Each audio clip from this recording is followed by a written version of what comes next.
Hello friends, welcome to दसवीं English classes. कैसे हो आप सभी फ्रेंड्स? आज हम पढ़ेंगे a gift of chappals.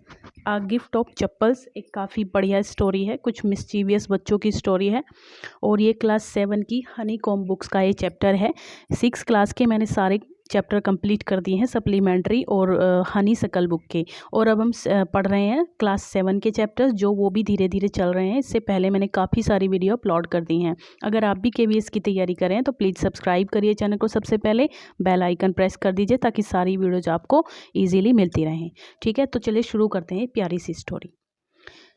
Guys, ये स्टोरी कुछ बता दूं आपको पहले, कुछ मिस्चीवियस बच्चों की है जो काफ़ी इनोसेंस भी हैं और लेकिन उनको काइंडनेस भी उनके अंदर बहुत ज़्यादा है। तो वो क्या करते हैं अपनी मिस्चीवियस को लेकर और काइंडनेस के चलते। तो वन आफ्टरनून मृदु वेंट टू हर आंट रुकू मनीज हाउस। एक दिन आफ्टरनून में मृदु वेंट टू हर, अपनी आंटी के घर पे गई रुकू मनी के घर पर। तो she went there to meet her cousins Lalli, Ravi and Meena. तो वो वहाँ पर जाके किनसे मिली? अपने किससे मिलने के लिए गई थी? अपने कजिन्स लल्ली, रवि एंड मीना से मिलने के लिए। तो Ravi dragged her to the backyard. Ravi उसको ड्रैग्ड, लेकर जाना है ना, किसी को अपने साथ लेकर जाना। वो बैकयार्ड, पीछे के आंगन में उसको लेकर गया। There inside a torn football lay a very small kitten. वहाँ पे एक टूटी फूटी फुटबॉल पड़ी थी जिसमें एक बहुत ही छोटा सा बिल्ली का बच्चा था, किटन था, ड्रिंकिंग मिल्क, दूध पी रहा था। तो Meena said they had found the creature outside the get that morning. कि मीना ने बताया कि दे हैड फाउंड, ये उनको मिला है, ये जो प्राणी है, क्रिएचर है, ये उनको बाहर मिला है गेट के आज सुबह ही। But it was keep secret, लेकिन इस बात को ये एक सीक्रेट है, इस बात को सीक्रेट रखा है। अम्मा हैड अ फियर, अम्मा को डर है that party would go away if she knows about the cat in the house. ठीक है, party would go away if she knows, यदि उनको पता चल गया ना कि मतलब घर पर बिल्ली है तो बहुत दिक्कत हो जाएगी। तो Ravi had succeeded by tact in getting a little milk for the kitten. Ravi सफल हुआ है चालाकी से में उस बच्चे के लिए। The children named it Mahendran, है ना। तो उसको ये लग रहा है कि शायद उसे डर है कि कहीं आंटी को, मतलब उसको पता तो नहीं चल गया है कि, क्योंकि वो जब दूध ला रहा था तो उन्होंने उसको देख लिया था दूध लाते हुए। तो the children named it Mahendran, और बच्चों ने इसका नाम महेंद्रन रखा। It was a fine breed of cat, ये एक अच्छी क्वालिटी की बिल्ली थी। Ravi gave a detailed account of the cat's family and relatives. तो रवि उसको पूरी डिटेल बताता है कि कैट की फैमिली के बारे में और उसके रिलेटिव्स के बारे में। ही सेड, उसने कहा the cat was the descendant of the Mahabalipuram rishi cat. ये जो बिल्लियाँ हैं ना, ये किसकी जो वंशज हैं? ये महाबलीपुरम की ऋषि कैट के वंशज हैं। तो मीना एंड मृदु smiled at his cooked up story. तो मीना और मृदु जो है उसकी कुकड अप स्टोरी पर हंसे, उनको उसकी जो स्टोरी थी वो काफ़ी फनी लगी। तो the cat was frightened to hear Ravi's sound, जो बिल्ली थी वो डर गई रवि की आवाज़ सुन करके। He fled from his place, और वो अपनी जगह पे जाके छुप गई।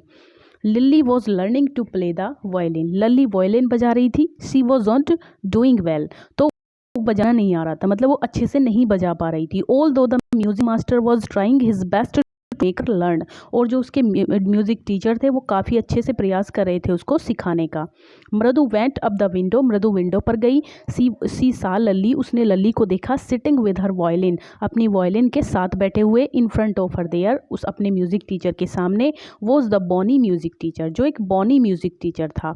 ही had a mostly bald head, उसका जो हेड था ना वो गंजा था, मतलब ज़्यादा बाल नहीं थे उसके सर पे। He was wearing a gold chain around his neck, और अपने नेक में वो एक सोने की चेन पहने हुए था। And a diamond ring on his hand, और अपने हाथ में एक डायमंड की रिंग पहने हुए था। A beggar came at the gate, तभी एक बेगर आया, एक भिखारी गेट पर आया। The mother told Ravi, mother ने रवि से कहा टू सेंड हिम अवे, उसको वहाँ से जाने के लिए, क्योंकि वो जो है काफ़ी परेशान आ चुकी थी भिखारियों से। सी वॉज चैटिंग विद टापी, ठीक है, और वो टापी से बात करने लगती है। द बैगर्स वॉयस इरिटेटेड हर, भिखारी की आवाज़ उसको बार बार इरिटेट कर रही थी, परेशान कर रही थी। She complaint that he was coming there every day, और वो शिकायत कर रही थी कि ये यहाँ पे प्रतिदिन आता है। ठीक है, the beggar was already in the garden, garden में बैगर पहले ही था। He had spread his piece of cloth under the neem tree, उसने एक अपने कपड़े का एक जो कपड़े का टुकड़ा था वो बिछा लिया नीम के पेड़ के नीचे। He leaned against the tree trunk waiting for the alms, वो वहाँ पे वेट करने लगा। एम्स होता है खाना, है ना, जो थोड़ा सा आपको रोटी मिल जाए या खाना मिल जाए थोड़ा सा, या भिक्षा, भिक्षा भी आप एम्स को कह सकते हो। तो वो वहाँ पर एल्ब्स का इंतज़ार कर रहा था बैठ के, उसके तने से लगा हुआ सटा हुआ बैठ गया था वो। तो Ravi told him sternly to go away, Ravi ने उसको तेजी से मतलब पूरे जोर के साथ कहा जाने के लिए। The beggar sat up and sighed, beggar बैठ गया और साइड, और उसने गहरी सांस ली। ही टोल्ड, उसने बताया that he go away after taking some rest, कि कुछ आराम करने के बाद वह चला जाएगा।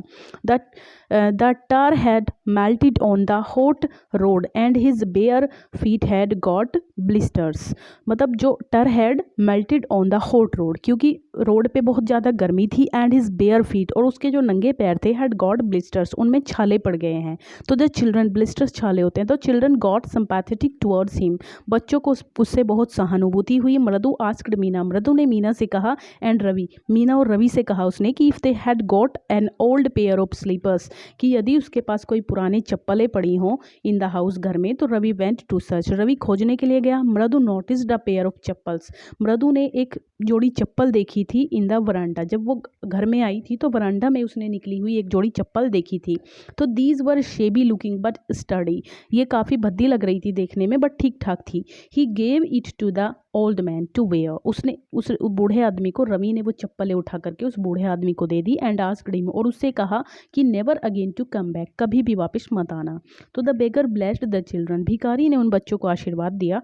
ही pushed his feet into the slippers, उसने वो स्लीपर्स पहने। एंड लेफ्ट इन अ हरी, और जल्दी में वहाँ से निकल लिया। The music teacher searched for his chappals in the वरांडा, जो म्यूजिक टीचर था वो वरांडा में अपनी चप्पलें ढूंढ रहा था। He said his slippers were brand new, उसने कहा कि उसकी चप्पलें बिल्कुल नई थी, एंड एक्सपेंसिव, और महंगी भी थी। तो रुकुमनी केम देयर विद पार्टी, तो रुकुमनी वहाँ पार्टी के साथ आई। सी राइटली गेस्ड, उसने एकदम सीधे ये भांप लिया कि that it was the mischief played by the children, कि ये बच्चों की कोई शैतानी है। तो सी वॉज अपसेट एंड एंग्री, उसको काफ़ी गुस्सा आया, अपसेट भी हुई वो काफ़ी। तो सी वेंट इंडोर्स, वो अंदर चली गई। And brought Gopu mama's new chappals, और गोपू मामा की नई चप्पल वहाँ से लेकर आई। And gave them to the music master, और म्यूजिक मास्टर को वो चप्पलें दे दी। तो she apologized to the master, उसने माफ़ी भी मांगी मास्टर जी से। On the behalf of the her son, अपने रवि जो उसका बेटा था उसके कार्य की वजह से उसने उससे माफ़ी भी मांगी। तो the music master's eyes lit up with joy, जो उसकी आंखें थी वो आनंद के साथ चमक रही थी। He put them on and called children naughty monkeys, वो उनको पहन के वहाँ से निकले और बच्चों को बंदर नॉटी मंकीज कहकर गए। The mother didn't like Ravi being called a monkey, mummy को अच्छा नहीं लगा कि उन्होंने रवि को मंकी कहा। ठीक है, अब है she went inside the house, वह घर में अंदर चली गई। सी थैंक्ड गॉड, उसने भगवान का धन्यवाद किया। That Gopu mama chappals were there, कि गोपू मामा की चप्पल वहीं पर थी। But she laughed to think, लेकिन वो ये सोच कर हंसी, कौन, मृदु, है ना। तभी मृदु अंदर गई और उसने पाया कि गोपू मामा की चप्पलें तो वहीं पर हैं, तो वो किसकी चप्पलें दी हैं। But she laughed to think, लेकिन वो ये सोच कर हंसी कि how much upset would he, कि वह कितना ज़्यादा अपसेट हो गया था be on his return. She declared, उसने ये निश्चय किया that she would take all the blame on herself, कि वह सारा ब्लेम अपने ऊपर ले लेगी अगर आगे कोई बात होती है। तो ये थी हमारी छोटी सी स्टोरी गाइज, जो कि चप्पल्स, गिफ्ट ऑफ चप्पल्स की थी। तो यहीं तक की ये थी, और आई होप आपको समझ में आ गई होगी, अच्छी भी लगी होगी। ठीक है, तो आगे नेक्स्ट वीडियो के साथ, नेक्स्ट स्टोरी के साथ जल्दी ही आपसे मिलती हूँ। Thank you, bye bye, take care, पढ़ते रहिए।